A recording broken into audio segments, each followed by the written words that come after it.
This show is produced by the Hartman Media Company. For more information and links to all our great podcasts, visit hartmanmedia.com. Speakers, publishers, consultants, coaches, and info marketers unite.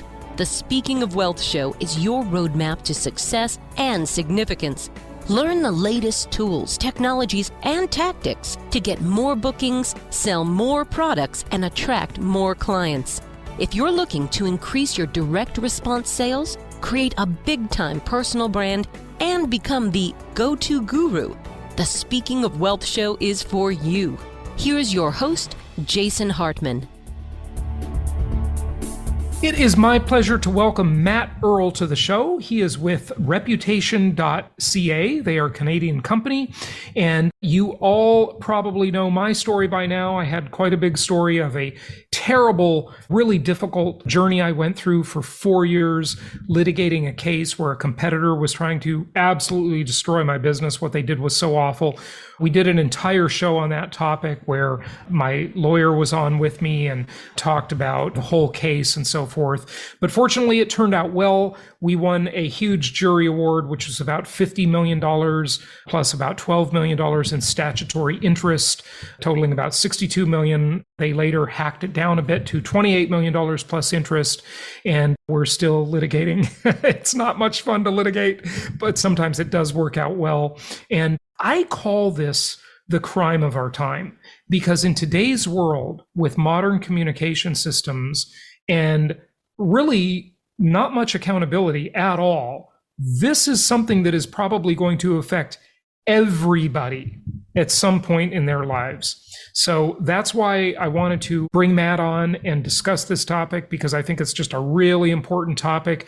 You know, you may be thinking, well, I don't have my own business, so nobody's going to try and ruin my business. Well, you know, what if it's an ex-spouse or boyfriend or girlfriend or someone who just doesn't like you at the office or whatever, or someone on social media? You know, there's all kinds of levels of this type of stuff. And I think it's just really important to be aware of it and to kind of be ready.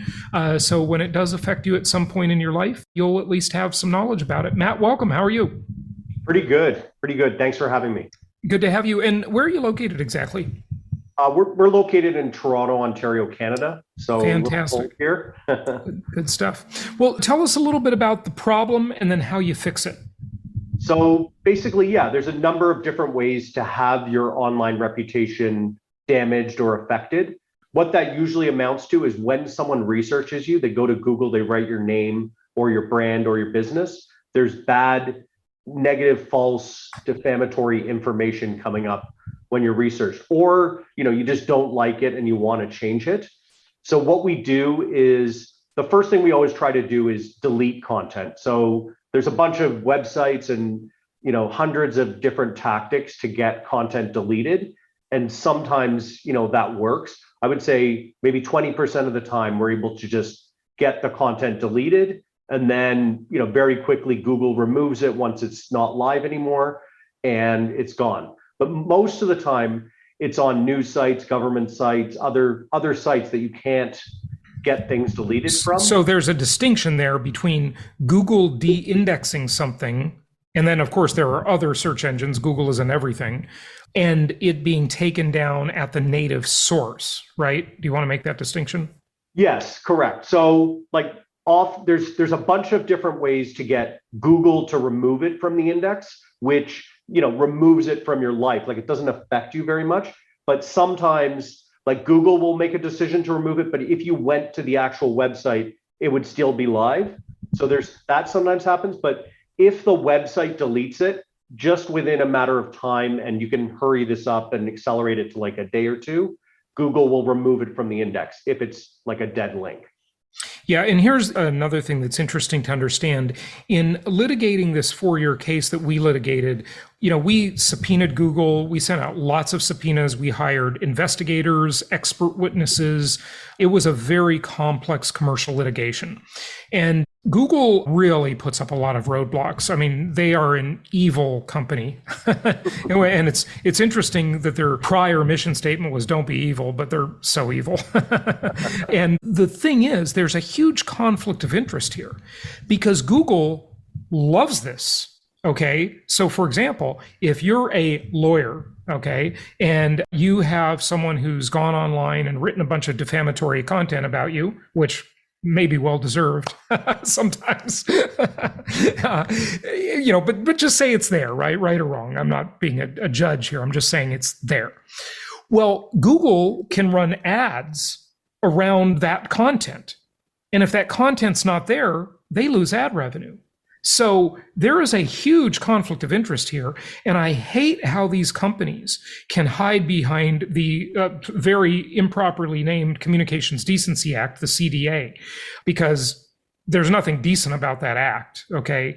And they can just claim, we're just a platform. We're just an innocent bystander. We're like the phone company. But clearly, after the 2020 election, we know they are not. Okay, they have an agenda. They had an agenda during COVID. They still have an agenda with, vaccine issues. Regardless of what you think, there's an agenda. We all know it's there now. So these companies are determining what we see, how we think. They are censoring things. They are promoting things. It's not just what they censor. It's what they also promote. And whether it be Facebook or Google or Amazon, I mean, they ban books and they promote other books. So, we just all have to understand that the internet is not neutral.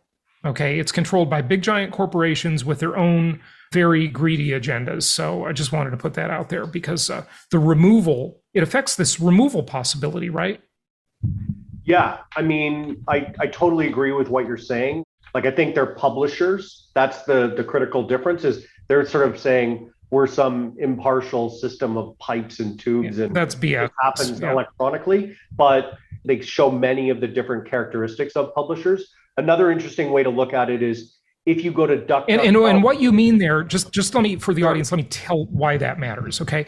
So if they are a publisher, they can't hide behind the CDA protection and have that immunity legally. They could have liability.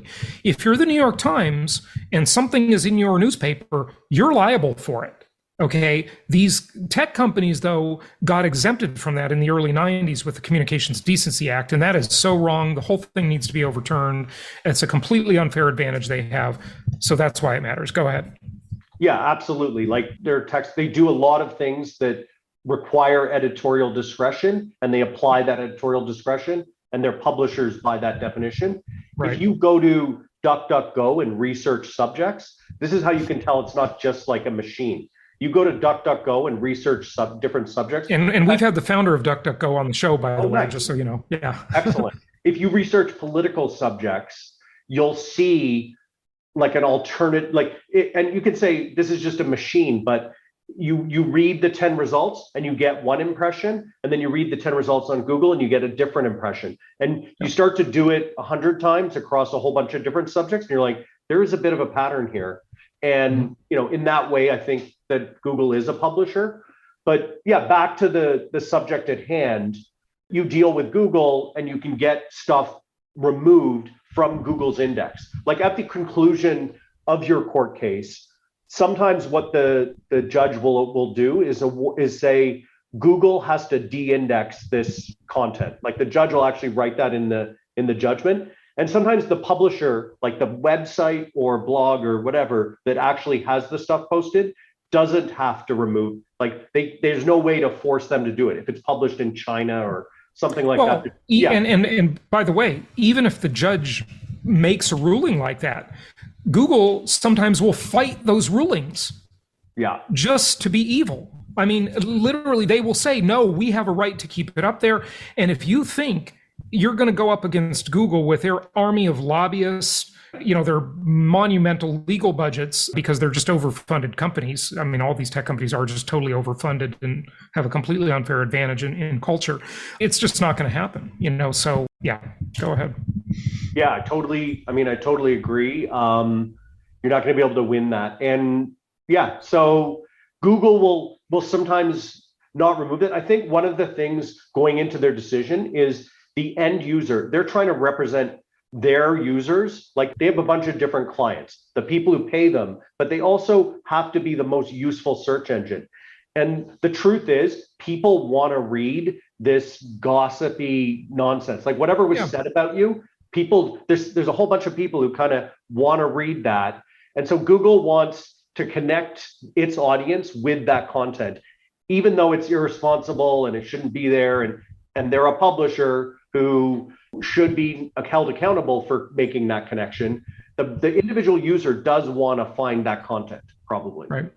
Yeah. Yeah. So we try to remove content. We go through a bunch of different things, but most of the time we can't remove content. The next step is what we call suppression. And we do this for businesses and we do it for individuals as well. And we basically learn all about the person, get their resume, Google them, ask them, interview them, learn everything we can about the person. And then we have access to thousands of different publications where we can get things published. We have a database of all the different profile sites you can possibly get published on, like things like Crunchbase and LinkedIn and About Me and so on. We also have actually developed proprietary software that takes a picture of search results every day for people. And we have thousands of people loaded into our software. And it's basically able to say the average rank of each different site that we're tracking. So we're able to see that the average rank of a LinkedIn across thousands of people's names is number three in Google. The average rank of a New York Times is 2 in Google. The average rank of a Wikipedia is 5 in Google. Those are incredibly powerful ones, but even some random secondary site, some tier 3 site that myfinanceblog.ca, we're able to see that ranks like on 16. So we basically publish a whole bunch of assets. Like we describe an asset as something that holds a position in your search results, like a Twitter profile, LinkedIn profile, Wikipedia, your own website. We think of them as assets because they occupy real estate in your top 10 in Google, and they can be used to displace out negative content, and we can tell the story, an accurate, truthful, detailed story about the person on those assets. And we just basically publish a whole bunch of assets and use SEO to force them into the positions we want in Google. Right. Okay. Because most people will only look at the first few results. And that's the goal, is to at least control the first few results. And folks, that's really what I'm saying and why this interview is important. Look, in the old world, we lived in small groups of people, small tribes, and we would endeavor, rightly so, to control our reputation among this small group of people. But now we live in this giant global world.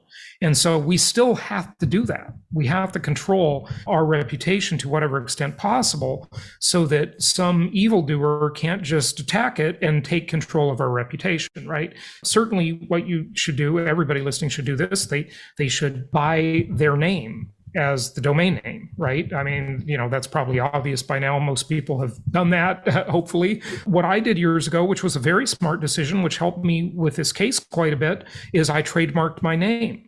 And I have a whole bunch of trademarks and a lot of copyrights. And, you want to just control that intellectual property, right? Because my case, to a decent extent, was a trademark case, right? It was a competitor using my trademark against me. So there are laws that protect you for that kind of thing. And it doesn't apply to everybody, but I'm just saying there are steps you can do, and you have to do this proactively and preemptively. If you're pregnant and you're having a kid, go register their name as a .com, right? If it's available. I mean, nowadays with the way you spell these kids' names, modern kids, it probably is available because the names are getting so unique. These are just some things to think about there, but yeah, go ahead. Yeah, I mean, those are great ideas. And, it's interesting what you've been through. I've done a bunch of cyber libel, like assistance and investigation. So it's kind of amazing how difficult that whole process is. And expensive and inaccessible to an average person. Like what you went through, must have resources to be able to make that challenge, but that's not an accessible process or even a reasonable process. Yeah, I mean, we spent, give or take, $1 million litigating this case to get a $28 million plus interest verdict. They're still fighting. Okay, so that the thing is not over yet. But most people don't have the resources to do that, and a big part of it is just the investigation, right? To just find out who is the culprit. And that's reasonably hard, to do that. I certainly learned a lot from the case. So again, doing some of this stuff proactively, I think, is really important. The old saying, a stitch in time saves 9, right? An ounce of prevention is worth a pound of cure. How many of my grandmother's old sayings do I have to repeat, right? And that's what some of this is. Okay. So yeah. Matt, can you tell us about, maybe some of the interesting cases that you've helped people with and what happened to them and what you did for them? Obviously, like we make a strong effort to not look like we have done anything and to never really talk specifically about any of our clients. And I'm sure you get that. Well, yeah, you don't have to use names, but yeah, like we want it to look like it just happened as a result of living their life a certain way, and making good choices. There's been a lot of really kind of interesting ones. I mean, a lot of it is financial people who are affected. Like, for example, they're governed by a whole bunch of different regulatory bodies and like overlapping governance. So they have like almost like the SEC, then someone who governs mutual funds and things like that. And, sometimes that's valuable and like I see a function for those organizations, but sometimes it's like, an accounting error or something like that. And then you'll have this government funded organization doing press releases and putting you on their super powerful website with like a big thing that says like you're in trouble. It's not balanced. That's what's often the problem with these cases is people maybe should be able to find out that information, but it should be balanced. You should have the right to rebut the information. And that's why, I've had this startup idea, freecourt.com, for many, many years, which is basically an online court where both sides get equal time to tell the story. I mean, look, the internet ultimately is a good thing. I mean, you can protect the public from a lot of bad actors, right? So it's good that, you can go out and tell the story, right? But again, it needs to be fair. It should not be a hit and run. It should not be a drive-by shooting. It should be a balanced thing where both sides get to tell their story.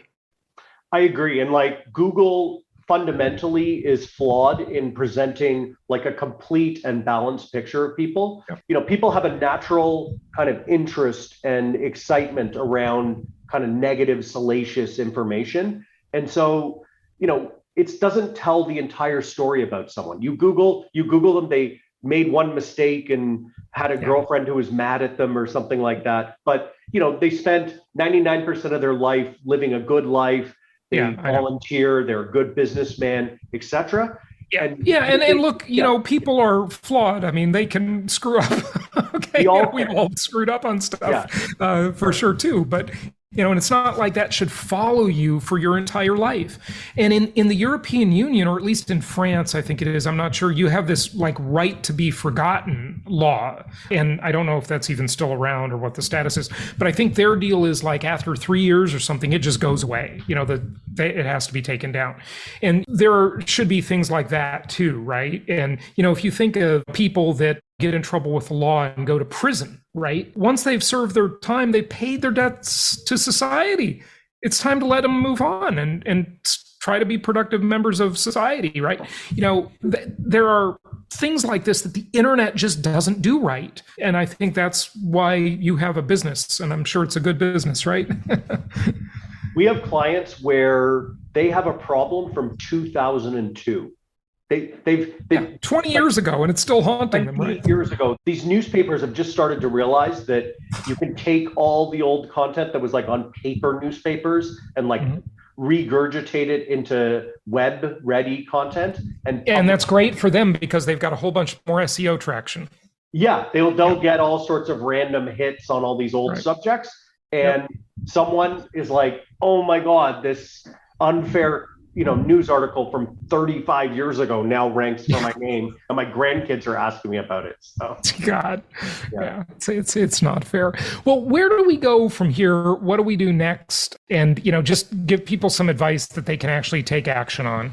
Sure. We have a free blog on our website, Reputation.ca, with dozens and dozens of very detailed guides on how to manage all of this stuff on your own. One of the issues that we kind of we feel guilty, we regret about this is it's incredibly difficult. Like, the legal process was unbelievably inaccessible. It cost $1 million to get the results you wanted. Yep. And not to mention all the time. The time. I mean, sure. This took easily 2 hours a day of my life for 4 years. So what there a you go. Time, right? So, but our process is expensive too, and we don't love that. So we're talking it might be around $10,000 to solve one of these problems for an individual if it can't be deleted. Like, the deletions can be $2,000 around there, but the suppression process, just by its nature, is very labor intensive. All this publishing, writing, editing, tons of SEO, and months of looking at reports and strategizing. Like, there's just no way to do that easily. So that's sort of $10,000, and some of them range, up to $50,000. So one of the biggest kind of unfortunate parts about this is the inaccessibility of that. So we have this free blog with tons of these guides on Reputation.ca, and a couple of kind of useful things is, one is to create an account, like on search engine tracking software, or Google yourself regularly. Once a month, we have software that does this automatically, but at least once a month with your phone or with your computer, go and Google yourself. Just so you're kind of aware, get real with the fact that other people are Googling you. Like someone like you, Jason, thousands and thousands of people are Googling you. Oh, I know. I can see. I get reports on that. Yeah, I know. Yeah.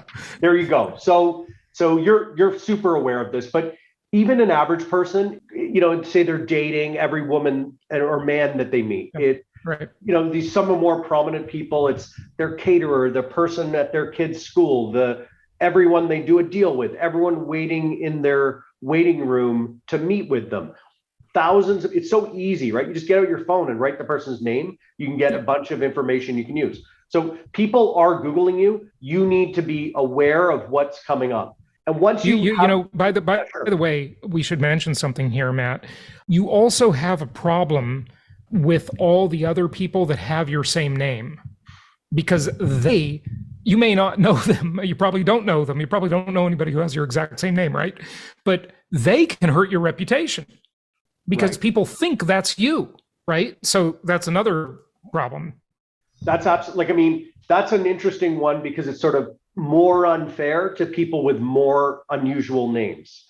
Right. And if you have a name that's like a combination of two cultures' names, like your name's like Ahmed McCutcheon or something like that. You combine two different cultures of names or something like that. You might be the only one in the world, but your name, my name, you don't even realize it until the internet came along that there's hundreds or thousands of people with the same name. When we're taking on clients, we go through a process of determining what the people who are interested in that person use as their keyword. So sometimes they'll add their city, sometimes they'll add their employer, sometimes they'll add their middle name. Like the guy's name's Michael Smith. They're adding like the middle name. You have to kind of know what the keywords people are using to research you and focus on those search results, basically. Yep. Okay, good. Okay, so any other actionable tips that people can use before we wrap it up? Okay, absolutely. Sign up for LinkedIn. LinkedIn is going to rank like number 2 in Google for your name, number 1 sometimes. Buyyourname.com. There's a website called About Me, which is effective. If you have an opportunity. What does that do? About Me is a similar profile site like LinkedIn. That's a great website for ranking. Like we know that has a very high average rank from our software database. If you're going to have an opportunity to be quoted, then use your full name as you kind of want the one you figured out that you need to focus on. So Jason Hartman speaks about this subject or be quoted in the media or articles or blogs. If you own a company, create a profile page for yourself on your company's website. So, Empowered Investor / Jason Hartman, you make a page that has a profile about you on your company. Google also loves those. Like it'll rank that really, really high, usually number one in there. Limit your use of social media under your real name. It almost like there's so many downsides. I've had problems with it in the past, like things I tweeted 10 years ago. I've had problems with that. There's so many different ways to go wrong if you're using your full name in social media. But I thought that was sort of the point, is that you want to use your name so that you get more search engine space. Yes, create a profile. Yes, tweet some generic things a fair bit. Like I'm talking advice for an average person, but don't go. What I wouldn't recommend is going and participating in right-wing politics discussion under your name. That's if you're not like really going to go all in on it, and you don't want that to circle back and integrate with the rest of your life. And the reason you happen to mention right wing is because the only group that will troll and cancel you are the left wingers. The right wingers won't bother to do that.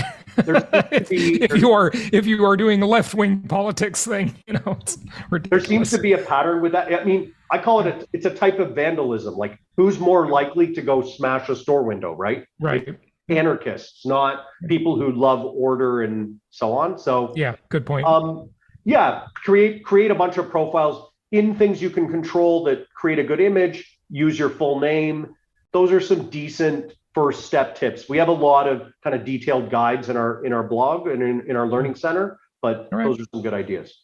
All right. Well, Matt, thank you for joining us, discussing this all-important topic. We appreciate it.